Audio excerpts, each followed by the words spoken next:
ఈరోజు అనకాపల్లి నియోజకవర్గంలోనే కాకుండా చుట్టుపక్కల నియోజకవర్గంలో కూడా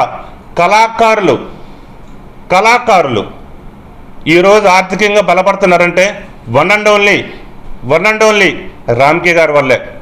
గత ప్రభుత్వంలో 2019 నుంచి 2024 వరకు ఏమైనా ప్రోగ్రామ్స్ పెట్టుకుంటే 10:30కి ఆఫ్ చేసేవారు. 10:30కి లక్షలు పెట్టి ప్రోగ్రాం పెట్టుకుంటే మా లక్షలు వేస్ట్ అవుతుంది తప్ప వినోదం అక్కడ రావట్లేదని కళాకారులకి డాన్స్ చేయడానికి ప్రోగ్రామ్స్ కానీ, ఒక హరికథ చెప్పించే ప్రోగ్రామ్స్ కానీ, సంస్కృతి కార్యక్రమాలకు కానీ వాళ్ళు పిలవడం మానేస్తే వాళ్ళ ఆర్థికంగా కుటుంబాలు నాశనం అయిపోయాయి. కేవలం మీ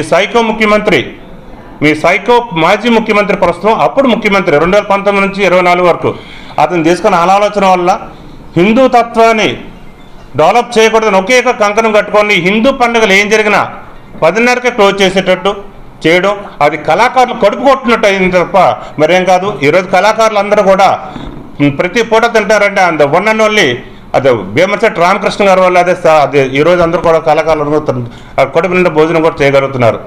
అలాగే మీకు ఒక్కటి కూడా గమనించుకోండి, శివగారు రామ్కే గారు అండవారో తెలీదు, మాకు చూడలేదు ఎప్పుడు అని. భగవంతుని చూడాలనుకోకు, భగవంతుడి ఇచ్చే ప్రసాదాన్ని తీసుకోవడం కోరుకు. అప్పుడు కూడా దగ్గరగా చూస్తే అదే సినిమాలు చెప్పినట్టు మసి అయిపోతాను నువ్వు నిజంగాన. ఎందుకంటే భీమశెట్టి రామ్కే గారు మన సంస్కృతి ఎప్పుడో మనం ఎంతో ప్రఖ్యాతులు గాంచిన ఉత్తరాంధ్ర ప్రఖ్యాతులు వెల్పిలీది పండుగ ఒకటి, మన గౌరవాల పండుగ ఒకటి, మనకు ఆ 2 పండుగలు. గత సంవత్సరం వెల్పిలీది పండుగ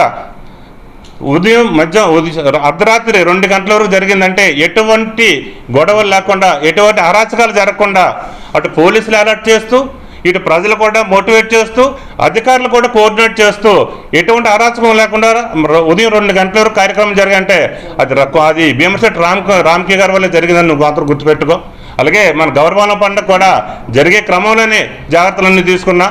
కొన్ని దుష్టశక్తుల వల్ల ఆ పండుగను కూడా అర్ధాంతరంగా అక్కడక్కడ కొన్ని ఆపినా మరికొన్ని చోట్ల గౌరవాల పండుగలన్నీ 2 గంటల వరకు కూడా ప్రోగ్రాం జరగడం, తెల్లవారి 3 గంటల వరకు కూడా ప్రోగ్రాం జరిగినవి కూడా ఉన్న దాఖలు ఉన్నాయి.